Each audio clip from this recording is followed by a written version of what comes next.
గుంటూరు జిల్లా పొన్నూరు పట్టణంలోని 8వ వార్డులో ఉన్న ప్రభుత్వ ఎయిడెడ్ పాఠశాల గత కొంతకాలంగా విద్యార్థులు లేక మూసివేశారు. పొన్నూరు ఎమ్మెల్యే దులిపాల నరేంద్ర కుమార్ చొరవతో బుధవారం పాఠశాలను మళ్లీ పునఃప్రారంభించారు.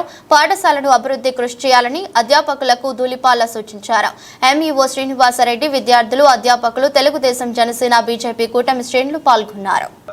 తిరిగి స్కూల్ని ప్రారంభిస్తామని చెప్పిన దానిలో భాగంగా ఇవాళ ఈ ప్రాంతంలో క్యాబిన్పేటలో స్కూల్ని ప్రారంభించడం జరిగింది. ఇందాక చెప్పినట్టు ఇక్కడి నుంచి పిల్లల్ని దూర ప్రాంతంలో గతంలో ఏంటంటే ఈ స్కూల్స్ని మర్జ్ చేయటం వలన పిల్లల్ని దూర ప్రాంతాలకు పంపించలేక చాలామంది చదువు మానుకోవడం, అలాగే వెళ్ళాలన్నా పిల్లల్ని ఇంత దూరం వెళ్ళినప్పుడు ఏదైనా యాక్సిడెంట్లు అవుతాయి అనే భయం కూడా తల్లిదండ్రులకు ఎక్కువగా ఉంది.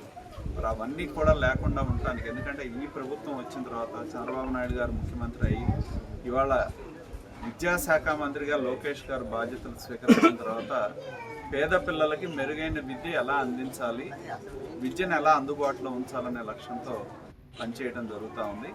దానిలో భాగంగా ఇవాళ ఈ స్కూల్ని ఎన్నికల ముందు మీరు ఏదైతే మా దృష్టికి తీసుకొచ్చారో దాన్ని పరిష్కారం చేసే విధంగా మేము ఇవాళ తొలి అడుగుని ముందుకు వేసి తిరిగి స్కూల్స్ని ప్రిపరేషన్ మీద ఇద్దరు టీచర్లను పెట్టి ఇక్కడ ప్రారంభించడం జరుగుతుంది. త్వరలోనే మీకు కావాల్సిన మిడ్ డే మీల్ ప్రోగ్రామ్ అవన్నీ కూడా మీ అందరికీ ఎక్కడైతే ఏ విధంగా అక్కడ ఉన్నాయో అదే విధంగా ఇక్కడ ఇస్తారు.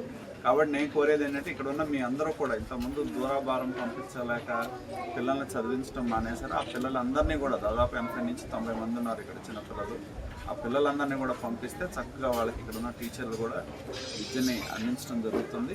కావాల్సిన సౌకర్యాలన్నీ కూడా ఇక్కడ కల్పించే విధంగా మున్సిపాలిటీ పరంగా కూడా తగిన చర్యలు తీసుకొని పిల్లలకి ఎటువంటి ఇబ్బంది లేకుండా చక్కగా మీ అందరూ ఇక్కడ స్థానికంగా ఉన్న మీ అందరూ పిల్లల్ని పంపిస్తే ఇక్కడ ఉన్న టీచర్లు కూడా చక్కగా వాళ్ళకి పిల్లలకు చదువు చెప్తారు. ఆ విధంగా తిరిగి ఈ పాఠశాలని పునఃప్రారంభించడం జరుగుతుంది. కాబట్టి దీన్ని ప్రతి ఒక్కరూ కూడా ఈ ప్రాంతంలో ఉన్న పిల్లలను పంపించి ఈ సౌకర్యాన్ని వినియోగించుకోవాల్సిందిగా మీ అందరినీ